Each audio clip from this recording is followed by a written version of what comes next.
Dans cette vidéo, nous allons chercher à voir comment modéliser globalement les actions mécaniques.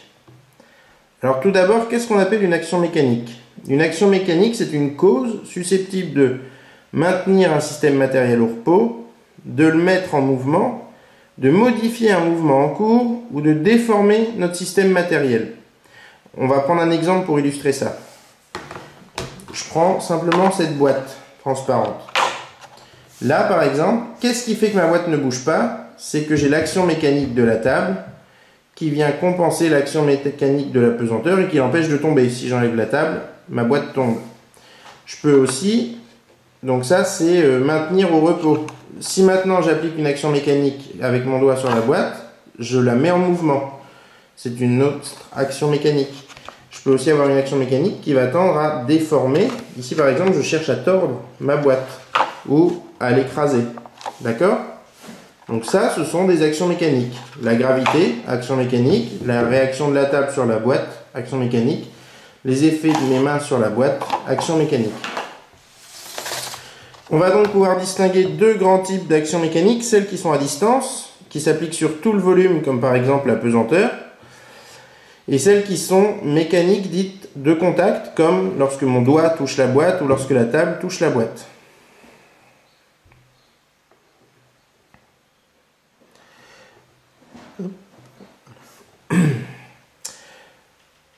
Pourquoi est-ce qu'on cherche à modéliser les actions mécaniques et à les connaître? Parce que c'est grâce à ça qu'on va pouvoir déterminer les actions mécaniques inconnues que doit fournir un actionneur ou qui sont transmises par les liaisons. Par exemple, si je dois concevoir un camion benne comme ça avec un vérin pour soulever la benne, il va falloir que je sois capable de savoir quelle force doit pouvoir produire le vérin. Et ici, la liaison pivot qu'il y a là, puisque la benne bascule comme ça, il faut que je sois capable de la dimensionner pour pas que tout s'arrache lorsque je monte la benne.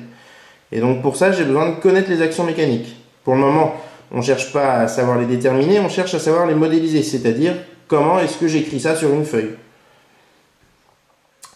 On va aussi parler de deux autres types d'actions mécaniques. Alors là, c'est pour simplifier un peu le propos. On va voir qu'il y a les actions qui permettent de tirer, pousser, écraser ou étirer quelque chose, et c'est ce qu'on va appeler des forces. Une force, d'accord, je vais pousser ou tirer sur quelque chose, ou l'écraser ou l'étirer.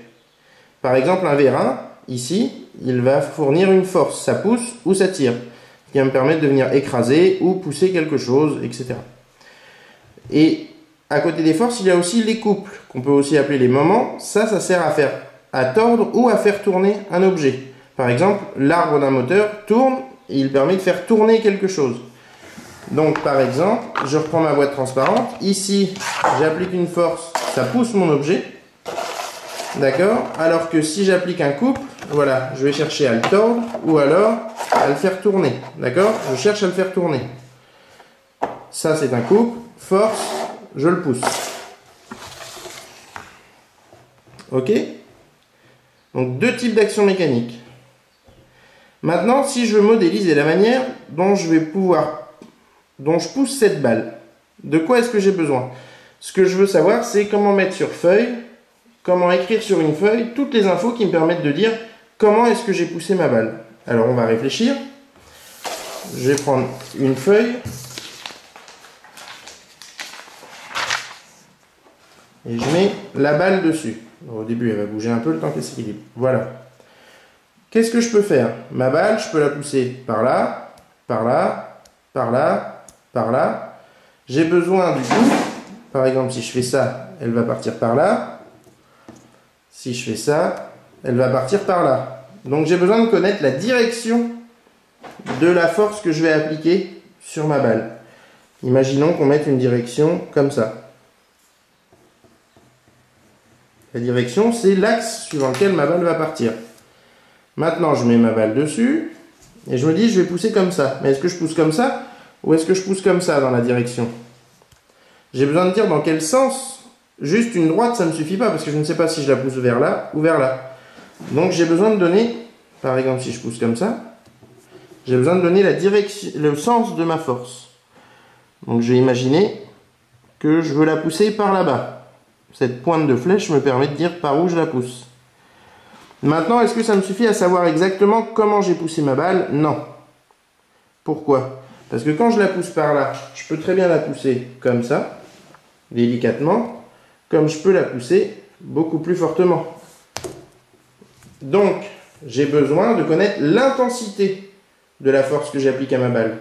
Pour connaître l'intensité, je vais mettre une flèche plus ou moins longue. Ici, pour une petite force, par exemple, et je décale juste pour qu'on puisse voir.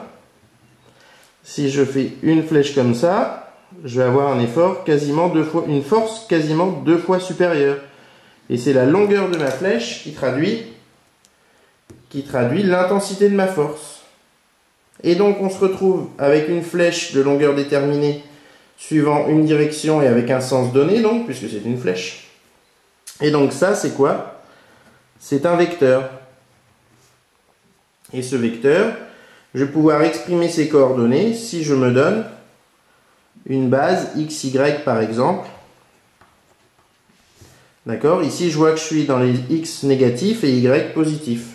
Je vous renvoie à votre cours de maths pour plus de détails là-dessus. Donc, pour modéliser une force, j'ai besoin de connaître sa direction, son sens et son intensité. Et je vais donc définir un vecteur.